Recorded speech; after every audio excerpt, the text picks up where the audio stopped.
Shut up and sit down.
Shut up and sit down.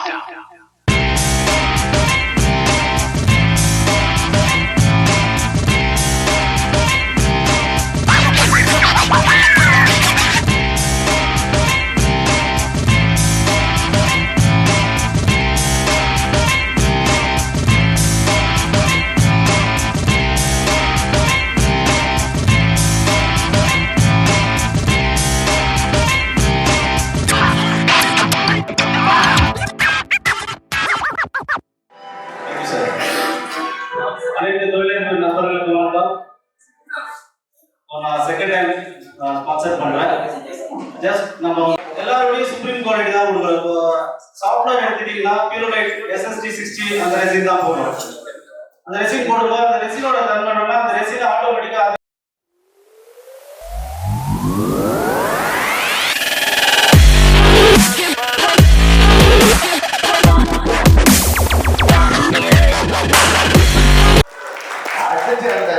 என்ன dance ஒரு dance ஆனதை பார்த்து தூக்கிட்டேன். அப்படி ஒரு டான்ஸ் உண்மையாவே நண்பர் நல்லா பண்ணாங்க. எல்லாமே சிறப்பா. செகண்ட் ஆனுவல் டே சார், இது செகண்ட் ஆனுவல் டே. இன்னும் இது பல வருஷம் தொடரணும்.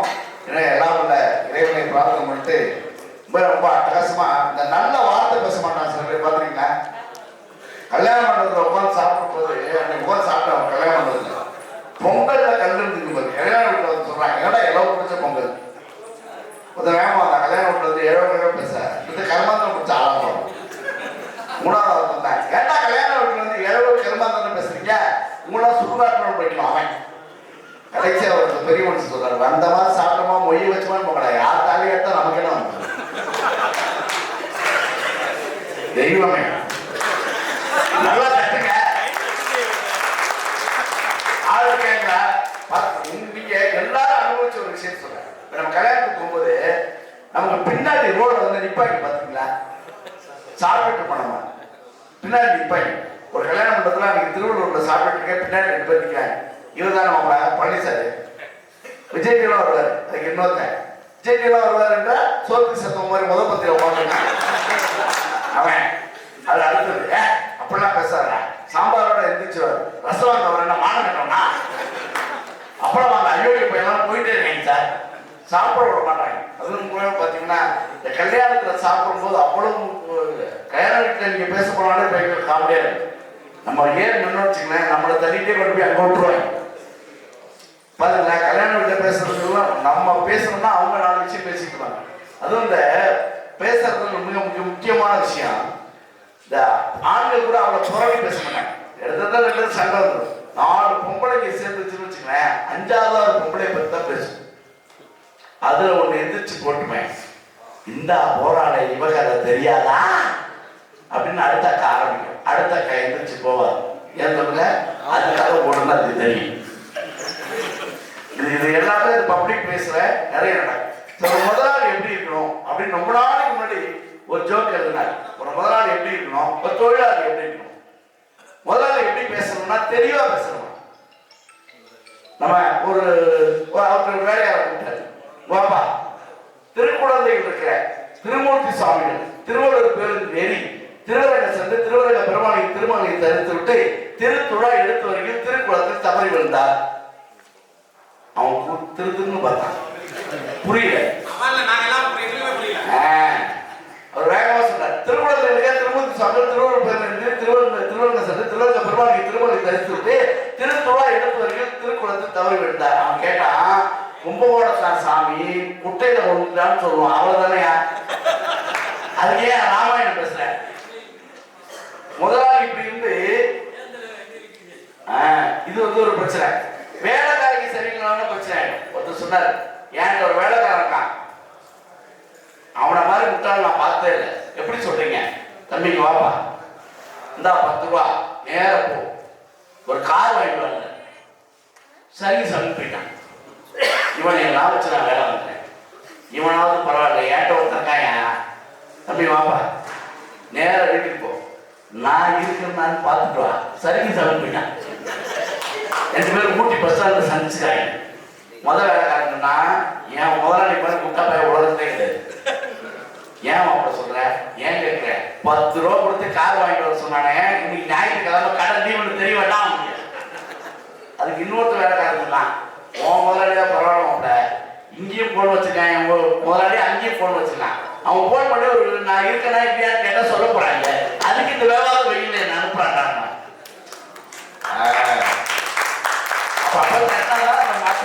நல்லா போகும். வேற வாழ்க்கையில எப்பவுமே ரொம்ப மிக முக்கியம். பெண்கள் யோசிக்கிறதுக்கும் ஆண்கள் யோசிக்கிறதுக்கு வித்தியாசம். எப்பவுமே யோசிச்சு பாருங்க, பெண்கள் எப்படி யோசிச்சு பாருங்க, பண்டிகை தேடி வந்தா எங்க நகை வாங்கலாம், எங்க தோடு வாங்கலாம், எங்க செருப்பு வாங்கலாம், அவங்களுக்கு காசை பத்திலாம் தெரியாது. நம்ம எங்க கடன் வாங்கலாம், எங்க வட்டிக்கு வாங்கலாம், எங்க வாங்கணும்னா உதப்படலாம். அந்த அச்சயத்துன்னு ஒன்று வந்து அதெல்லாம் ஆம்பளைங்களுக்கு காவ போய்க்கலாம்.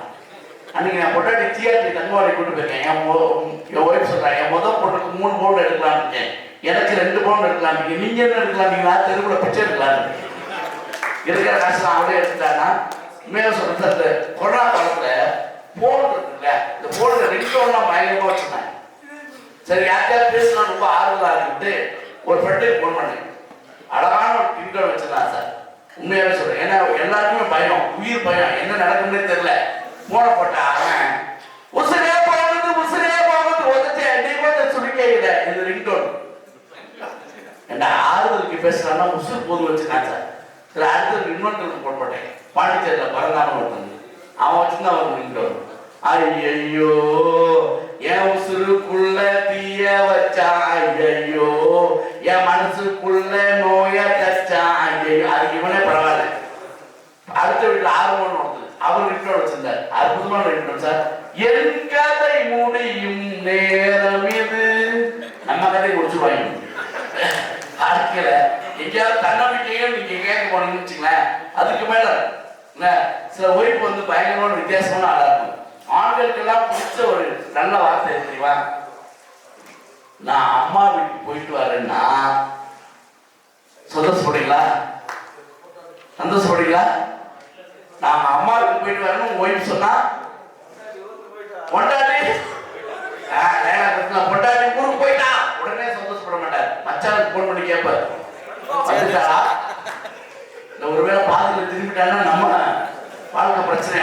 அந்த வீடு 2 நாள் கவனமா இருக்கும். வாட்டில் ஒரு பக்கம் உருண்டு கிடக்கும், பிரிச்ச ஒரு பக்கம் கிடக்கும், உள்ளாடைகள் ஒரு பக்கம் கிடக்கும். ஆனா இவங்க சந்தோஷமா இருந்தா அவங்களுக்கு பிடிக்காது.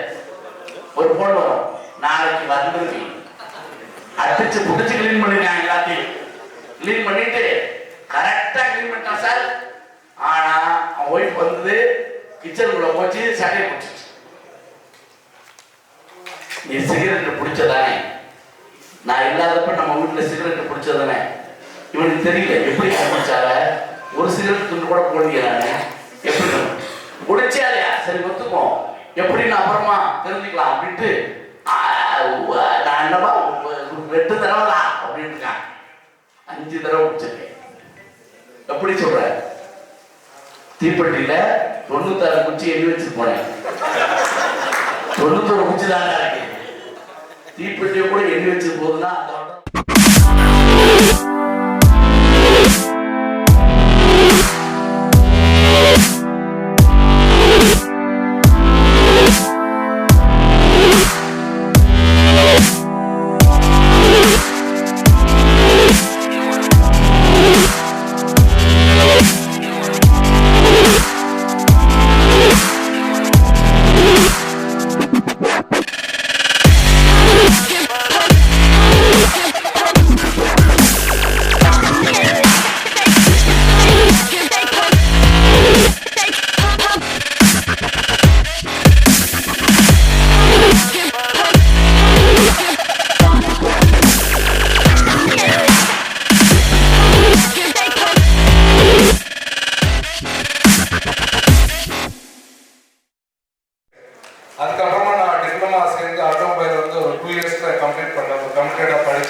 சிட்டிக்கு போயிட்டு ஒரு கிட்டத்தட்ட ஒரு 20 ஷோரூமெல்லாம் டைரெக்டாக ரெஸ்யூம் போட்டு கொடுத்து ஜாப் கேட்டேன் சார். எங்கேயுமே எனக்கு ஜாப் கிடைக்கல.